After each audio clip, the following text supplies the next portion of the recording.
Bonjour à tous, bienvenue pour cette nouvelle émission de Emma-chan Manga, l'émission où je vous présente 5 mangas qui ne sont pas publiés en France quand je vous parle en ce moment. Alors, avant de commencer à vous présenter les 5 titres que je vais vous proposer pour cette émission, je vous rappelle que vous pouvez toujours me suivre sur les réseaux sociaux, je vous mets toutes les informations en bas, dans les commentaires, vous pourrez les suivre. Si vous avez aussi, vous aussi, des commentaires, n'hésitez pas à le faire.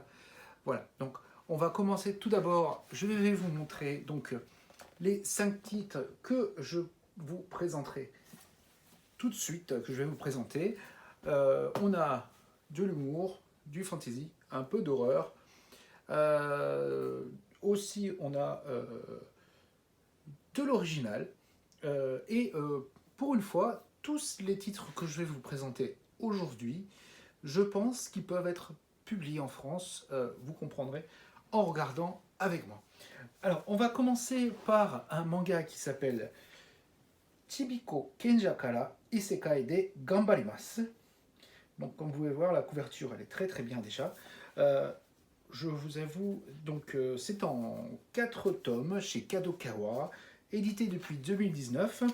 Le scénario est de Yume Hayato et au dessin nous avons Julie Misaki qui s'occupe du dessin qui, comme vous l'avez pu constater, je vous laisse regarder un peu le dessin. Vous pouvez voir que le dessin est propre, c'est déjà propre et mignon à la fois. C'est comme vous le savez maintenant, je suis pas triste, tout ce qui va être isekai et autres. Donc ça c'est la fantasy, puisque même eux à l'arrière de leur livre, comme ici même, voilà, ils vous disent Chibiko Kenja no Matari Boken Fantasy. Donc une aventure fantastique, donc c'est Heroic Fantasy, je vous avoue. C'est un titre Heroic Fantasy qui est très très bien. C'est l'histoire d'une petite fille qui il faut se méfier quand même des petites filles, puisqu'elle a c'est une mage suprême, elle est énormément puissante, mais elle ne maîtrise pas du tout sa puissance. Donc il y a des situations très très comiques à l'intérieur. Vous pouvez, si vous voulez, je vous montrerai encore à nouveau un tout petit peu ce qu'il y a. Alors, il y a particulièrement une scène où elle demande, oui, bah, je veux devenir une aventurière, et en tout temps une aventurière petite comme t'es. Donc tout le monde se met fidèle et personne ne veut faire équipe avec elle, ce qui est tout à fait normal. Mais quand un gars lui fait oh, bon d'accord, bah, prouve-nous que tu peux être aventurière, tue ce slime. Donc elle arrive, elle tape, bien sûr ça fait rien le slime. Elle fait oh bon, ce serait peut-être pas mieux que j'utilise ce que je sais faire. Et là le gars il fait comment ça? Et elle lui envoie un truc qui expédie totalement, qui réduit en poussière le slime. Bon, je vous spoil un peu, mais c'est pour vous dire un peu l'esprit de cette série qui, je vous avoue, je suis pas du tout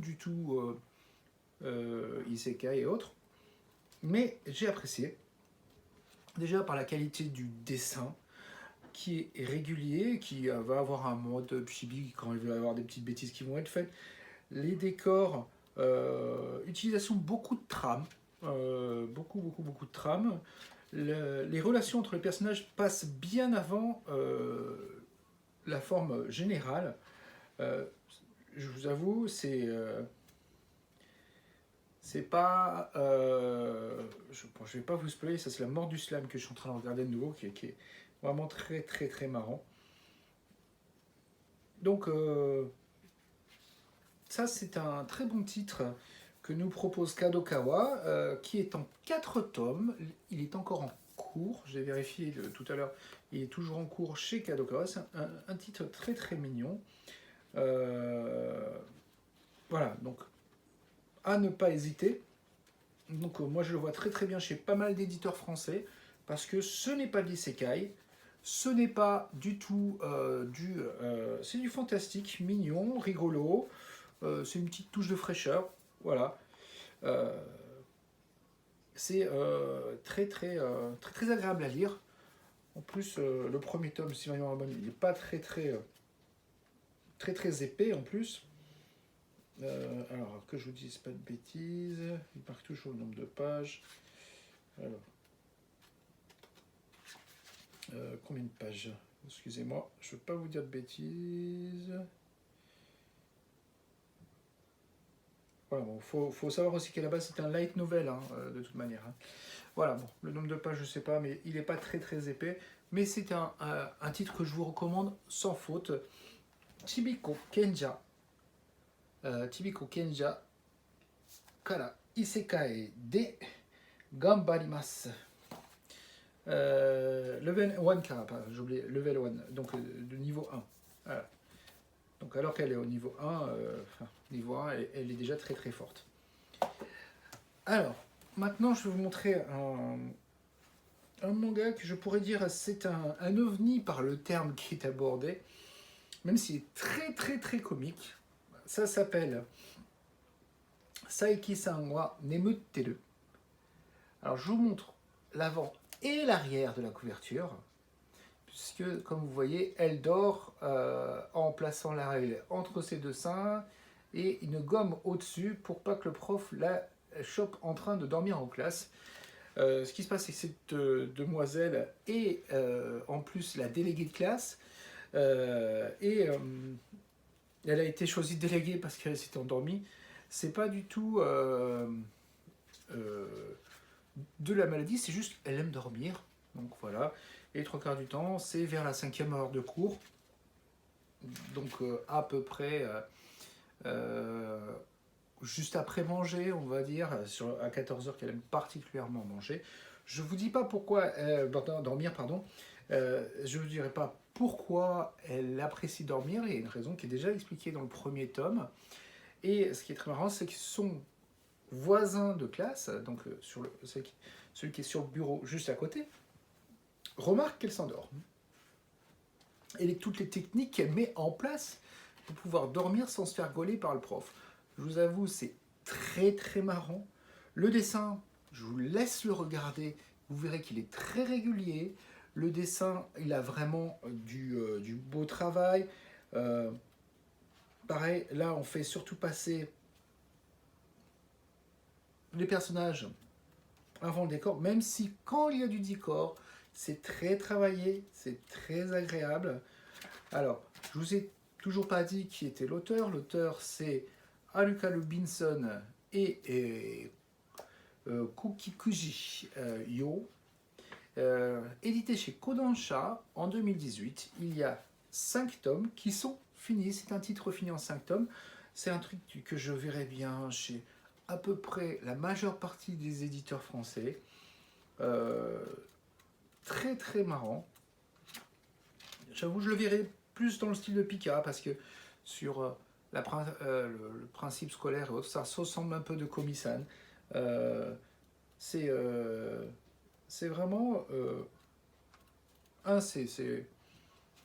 c'est beau, mais bon, elle n'est pas du tout narcoleptique, attention, hein, pas du tout, c'est pas la narcolepsie, donc le fait de s'endormir partout, non, non. Vous allez voir, elle a mis en place des techniques, c'est très très marrant. Bon, ceux qui sont en cours, je vous conseille pas d'essayer d'imiter, même si certaines, on se dit, ah, c'est pas mal, celle-là, j'aurais bien tenté. Non, sincèrement, c'est pas mon coup de cœur, mais je le classerai plutôt comme l'ovni de la semaine par rapport au sujet qu'il traite, la fille qui s'endort, voilà, tout bêtement. Euh, Comme quoi le manga peut faire tout. Voilà, très très bien. C'est 5 tomes, je peux comprendre, hein, parce que parler de sommeil pendant 5 tomes, pas facile, mais voilà, j'ai bien rigolé. C'est un manga qu'on peut mettre quasiment dans toutes les mains et très agréable. Ce qui ne va pas être le cas du prochain, là, que je vais vous montrer. Ce prochain manga s'appelle Blackout. Blackout, alors vraiment c'est un truc, comme vous pouvez voir cette couverture super bien travaillée, ça vous donne un peu l'ambiance.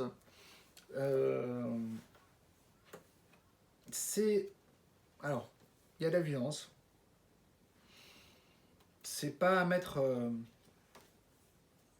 dans toutes les mains. C'est sorti chez Shogakukan en 2015 et il y a 47 tomes. Donc je peux comprendre que les éditeurs français ont du mal à se lancer sur une série aussi importante. 47 tomes, c'est pas rien. Surtout que les sujets abordés ont été un tout petit peu abordés dans Hacksign, dans Sword Art Online, puisqu'on va parler de jeux vidéo et de réalité virtuelle et entre quelque sorte de monde parallèle, mais pas tout à fait. Moi, je le rapprocherais le plus de Hacksign hein, sur l'esprit, mais sur la graphie, ça n'a rien à voir, c'est du très réaliste. Donc, Blackout est le nom d'un jeu qui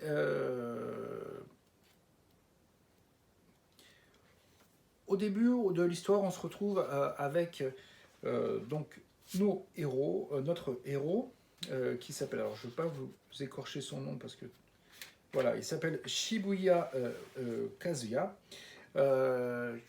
et qui est dans un restaurant avec ses deux meilleurs amis qui sont tous les deux du collège, donc un qui est un cerveau qui est dans une grande université, ils sont un peu en province et sa meilleure amie aussi depuis le lycée et elle travaille dans un magasin de fringues. Voilà. Donc rien de bien impressionnant au début, sauf qu'il parle tout de suite de mort suspecte et puis on voit la mort suspecte avec une fille avec des lunettes style comment ça s'appelle de HTC ou un truc comme ça et avec un bracelet où il y a écrit Blackout, parce que Blackout est le nom du jeu vidéo. Qui est, donc il y a des morts suspectes. Voilà. Je ne vais pas trop vous parler. Je vais pas trop vous parler du jeu en lui-même, mais il faut savoir que quand on rentre dans le jeu, on ne peut qu'en sortir qu'à une seule condition, c'est qu'on fasse venir 2 personnes supplémentaires, sinon on est tué. Tout bêtement, on est tué par un poison non identifié, en tout cas dans le premier tome. Et c'est un jeu aussi où si on meurt dans le jeu, on meurt en vrai. Donc c'est pas si simple que ça, en tout cas c'est très très bien. Alors là je vous laisse regarder la qualité de ce dessin.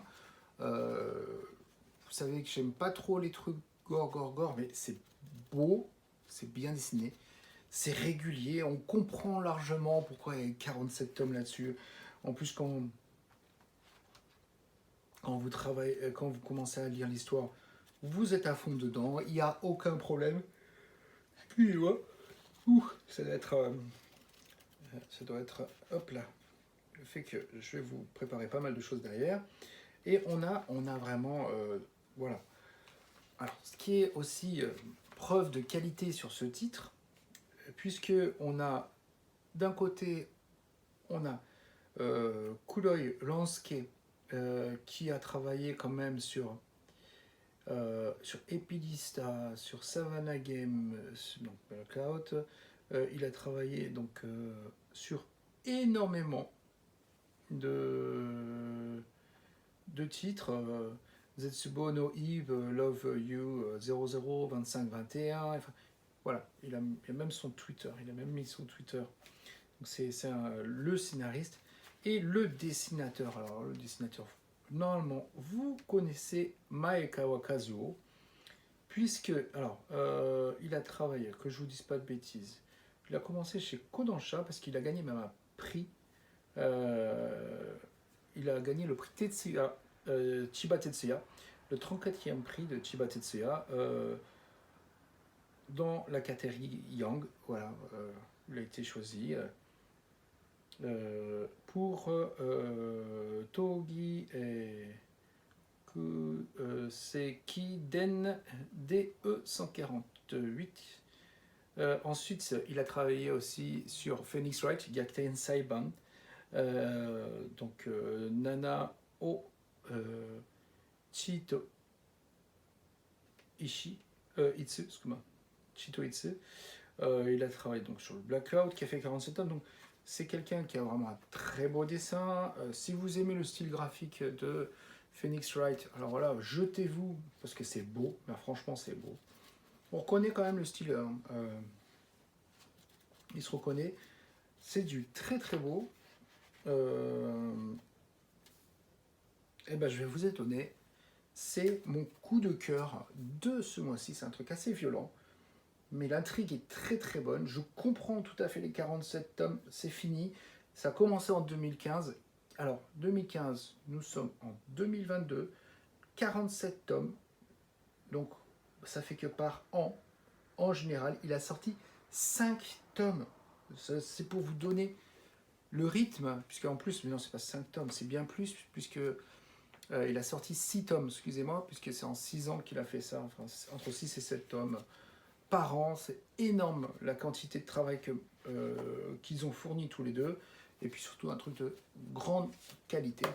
Que ce Blackout, ça c'est mon vrai coup de cœur. Enfin, je vous avoue, si je tombe sur la série dans son ensemble, je l'achète sans hésiter. Alors, exceptionnellement, aujourd'hui, je vais vous donner 2 ovnis. Voilà, donc le premier ovni, donc c'est, comme je vous l'ai dit tout à l'heure, c'était Saeki-san ga nemutteru. Saeki-san est en train de dormir. Je vais vous présenter le titre d'un auteur qui est connu en France, enfin qui va être connu, puisque Capeta, chez Noévé Graphics, va sortir. Capeta qui a déjà 32 tomes, donc c'est une grande série. Et là, c'est une autre série qu'il fait avec un de ses compères, puisque Soda Masahito, qui s'occupe du dessin et de l'ensemble, est accompagné de Tomiya Makuro pour Change. Alors, qu'est-ce que c'est que Change? C'est un manga sur les battles de rap. Sur les battles de rap. Un manga sur les battles de rap. Et je peux vous dire, j'ai dévoré. C'était un truc, mais d'enfer, génial. On se dit, mais comment on peut déjà ce dessin. Voilà. On va regarder un peu. Je vous laisse prendre le temps de profiter de ce dessin magnifique que nous propose Monsieur Soda. C'était édité chez Kodansha en 2018. Il y a 6 tomes. C'est fini. Je vous avoue, sur les battles de rap, sur les ambiances autour, franchement, c'est ahurissant. Ils ont travaillé même avec un groupe de rap qui est très très connu, Bazooka, au Japon. Et franchement, des super belles batailles de rap.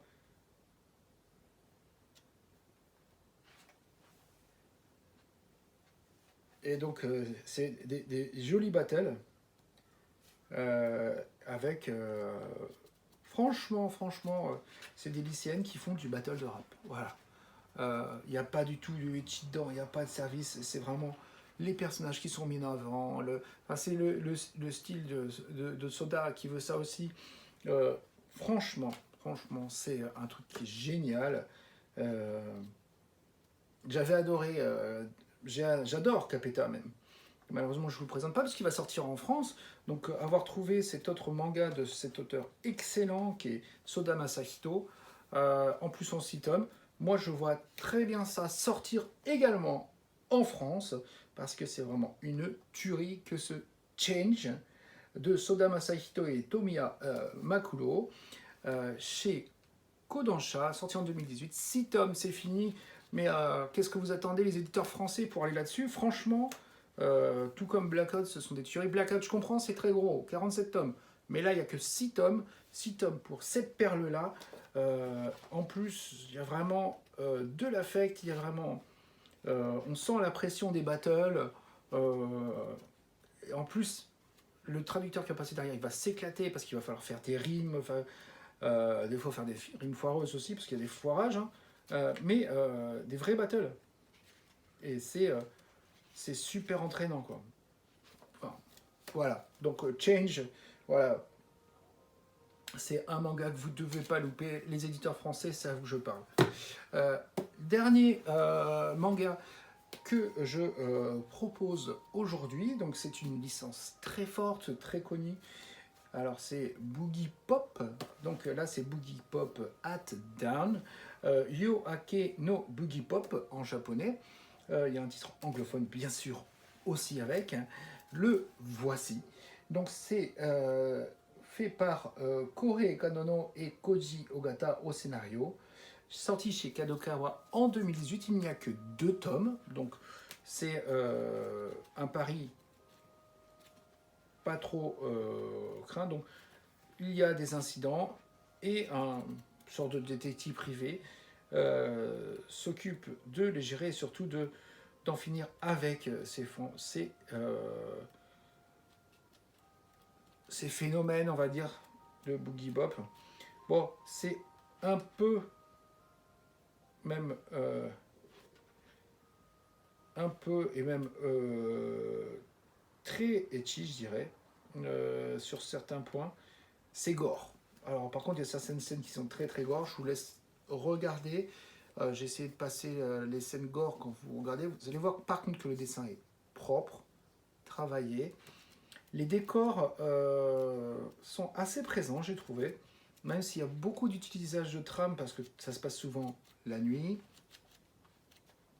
ou dans des espaces clos. Beaucoup de jeux sur les lumières, les ombres. Mais ça, c'est aussi l'histoire qui le veut. Ce que je vais quand même mettre le petit bémol, c'est que sur la fin du tome, je trouve que le dessin se dégrade un peu. Il se dégrade un peu. J'ai pas encore vu le tome 2. Je vous avoue, c'est le tome, je pense, qui a le moins de chances d'intéresser un éditeur parce que il n'a pas de régularité. Le trait est beau, enfin je veux dire, les personnages sont plutôt captivants, mais sur la fin du tome, on sent une perte de qualité. Après, en gros, ça monte sur la qualité, c'est constant, et puis ça dégringole un peu. C'est un peu dommage. Ouais, sur la fin du tome, je suis un peu déçu graphiquement parlant. Scénaristiquement, c'est génial. Hein. Mais voilà, donc voilà. Yo Ake no Boogie Wop Phantom, no Boogie Gop, excusez-moi, et Boogie Pop Hat Down en traduction. Enfin, c'est eux-mêmes qui l'ont mis comme ça. Donc, que ce soit donc des buddies derrière, que ce soit donc des détectives privés, des romanciers ou des assassins, ou ceux qui se plaisent dans les peurs des autres, une magicienne du feu, et les boogie bop. Voilà. Donc on est entouré de plein de choses étranges. Voilà. Ça tourne autour de ça. Je vous avoue, c'est bien, hein, les scénarios, mais moi, voilà, c'est celui qui, pour moi, est un peu en dessous de tout ce que je vous ai montré cette semaine. Je dirais quand même que cette semaine était chargée en œuvre de qualité. Donc c'est vrai que comparé aux autres que je vous ai montré, elle est un peu en dessous, mais elle est vraiment très bien. Voilà, donc je vais, avant de vous remontrer donc, les 5 tomes que je vous ai proposés pour cette émission de Emma-chan Manga, je vous rappelle que n'hésitez pas à me suivre en dessous, mettre des commentaires si vous avez des choses à dire pour que j'améliore. Personne n'est parfait et encore moins moi. Donc n'hésitez pas à mettre des commentaires pour que je puisse apporter le cas échéant des choses en plus à la chaîne. Ou vous pouvez me contacter sur mon Twitter @milequeer. Vous avez tout ce qu'il faut en dessous. N'oubliez pas quand vous abonnez à la chaîne de mettre la petite cloche, sinon vous ne serez pas averti des nouvelles vidéos, parce que Emma-chan Manga et Emma Expo on sort souvent des vidéos. Je mets pas mal de vidéos, surtout en ce moment on va y avoir pas mal de choses. Et pour finir, n'oubliez pas le petit pouce, parce que ça fait plaisir, ça permet aussi à plus de gens de voir ce que j'ai fait tout bêtement. Ça peut être très agréable pour certains, et au cas où on ne sait pas, attirer des éditeurs qui pourraient venir à éditer les tomes que j'ai présentés, ce qui serait super génial pour certains tomes. Donc voici donc les 5 tomes. Donc Boogie Pop Hat Down, Change sur les battles de rap, Blackout sur un jeu vidéo où on ne peut pas en sortir sinon on meurt, Saeki-san ga nemuteiru, ça c'est l'OVNI, le gros ovni, et Chibiko Kenja level 1 kara Isekai de Gambarimasu, qui est tout mignon, tout plein. Merci à tous d'avoir regardé cette émission de Emma-chan Manga. Je vous dis donc à dimanche prochain. Bye bye.